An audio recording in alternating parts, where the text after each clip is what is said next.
short, I got home and I went to work the next day, and the phone rang and it was Hal Laycoe, and he said, "How would you like to play for the Buckaroos?" And I said, "Well, you got to be kidding me." I said, "A month ago I was 160 miles away in Seattle."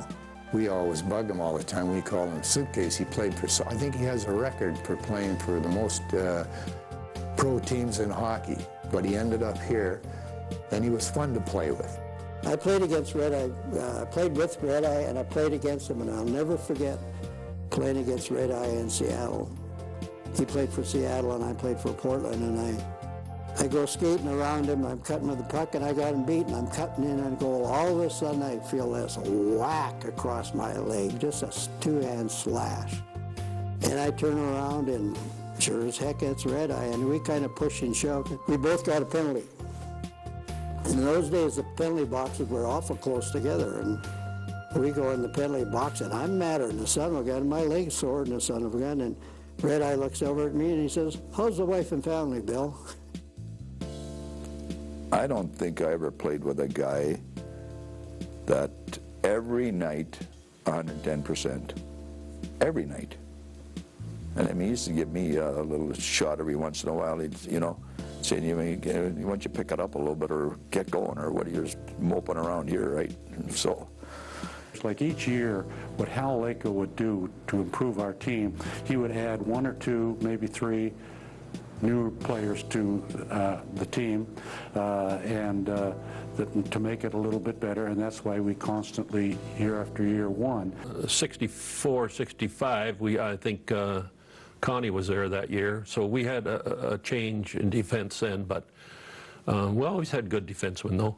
Connie Madigan was probably the most hated opponent we ever had in Portland when he played for Spokane. They hated Madigan. Well, I gotta tell you, I couldn't believe it when Harry told me that he had traded for Connie Madigan, because Connie obviously was the most hated hockey player in Portland before he got here. He used to play for those the Spokane Tramps, and they were a seedy bunch.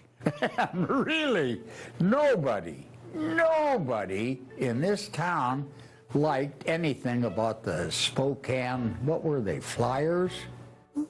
Connie was with them, and they had a lot of muscle, and we'd go into their rink and it'd be a holy war. And but they would get the penalties and we'd get the goals, and we fortunately, but they would try to run us out of the rink. And that went on for 2 or 3 years, big rivalry. But Connie was always a dangerous guy to play against, but he was honest about it, and if he had a chance to hit you, he'd hit you, which is part of his job. I played against Con Madigan for about 4 or 5 years before he came here, and they say that pro hockey is supposed to be fun. Believe me, playing against Con Madigan was no fun at all. You've been known as kind of the bad boy of the Western Hockey League at times, but Larry Leach and Art Jones seem to be working hard to catch you this year. Is this a difference in the thinking of the boys on the club this year?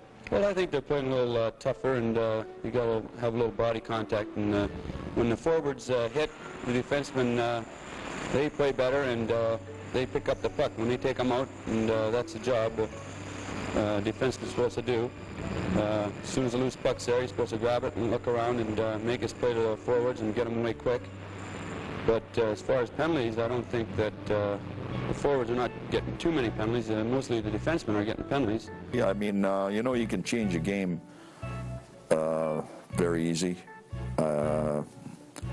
If you have your opponent or whoever you're playing, and you got a chance to hit a guy right off the bat, well, that changes you take over, you change the game. And Tell you about Connie? Yeah. Boy, how much time do we have? Connie's in a story of his own.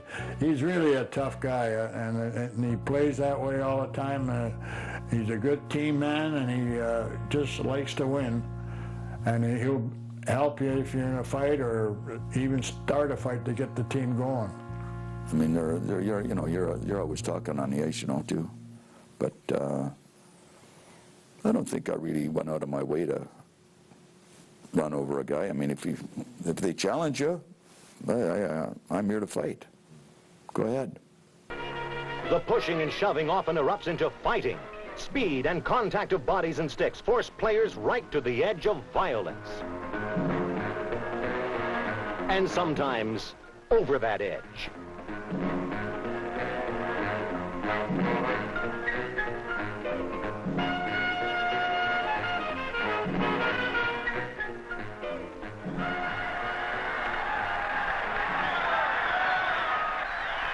When the anger subsides, the debris of battle looks like the aftermath of a bargain basement sale.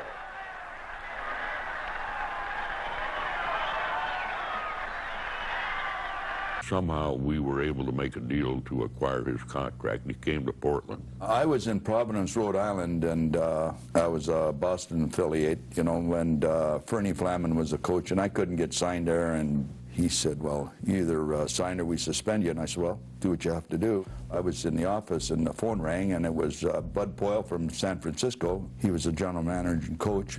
And he said, well, we're really interested in you. I said, well, we're going to get back to Fernie and probably make a deal for you. I said, okay, I'll be around here then. Stick around the office. Well, about 2 minutes later, the phone rang, and it was Harry Glickman. Also was Hal Laycoe on the phone, and said, so somebody wants to talk to you. Are you interested? Would you like to play in Portland, Oregon for the Buckaroos? And he said, we just bought your contract. And I says, well, I'll walk to Portland, Oregon. When the management made a trade for Connie Madigan, I was relieved and happy that he was going to be on our team. I got here, and the season had just started, and about 8 or 10 days after I arrived, in came Connie Madigan, and of course, Connie, I wasn't very well liked here when I played against the Buckaroos, and I did that with many teams.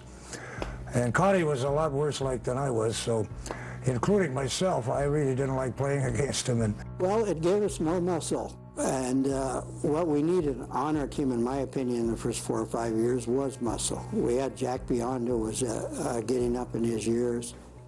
And other than that, we didn't have a very lot of tough guys. We had the regular smaller forwards that were good hockey players.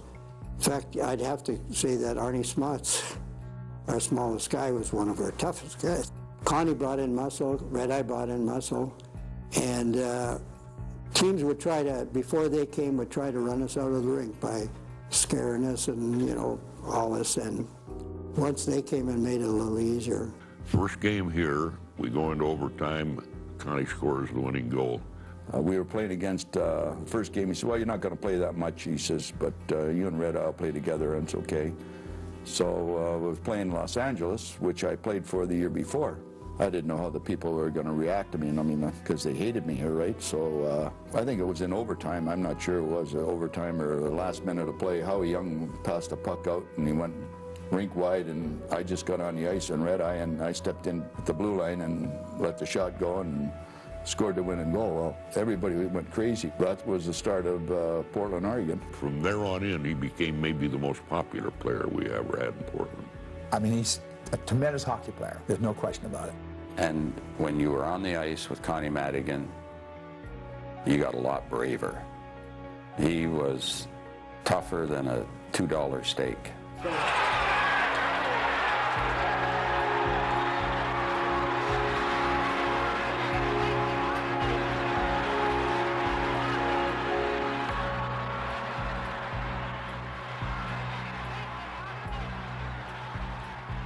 I'll tell you, he was, you either hated him or you loved him. And of course, the fans here just loved him. Like, for example, the ones that hated him, I think the city of San Diego just used to just bug Connie every time he went there. They threw rubber chickens on the ice at him, and just, you know. But Connie ate it up, of course, and got the fans all riled up, and played twice as hard. It was after Christmas that year. We really started to get a lot better, and the guys really started to gel together, and we all had a good time at Christmas time. I think that really started us off.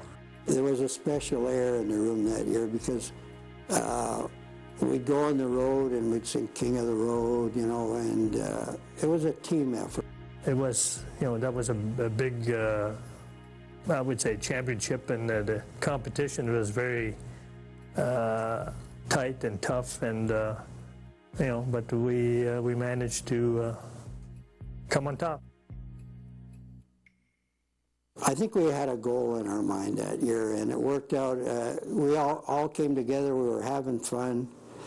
We were playing and winning, and we had a goal together to win it, and we were going to win it. We played a different style in the playoffs. We checked a little closer, and we played as a team game.